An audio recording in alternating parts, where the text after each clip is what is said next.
Good afternoon, let it all present here. First of all, I would like to thank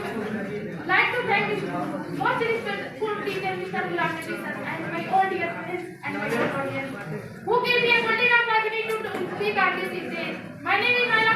I belong to Motivational and I am standing to share my thoughts through my speech about dreaming. A dream is that which you see while sleeping. A dream is that which you see while sleeping.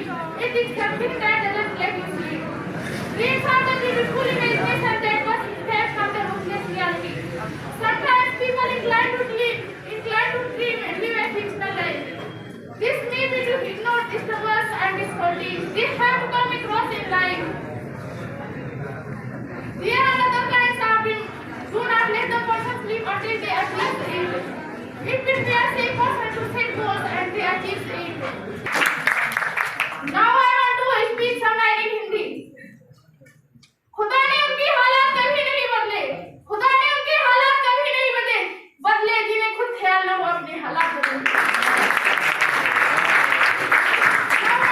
Very nice.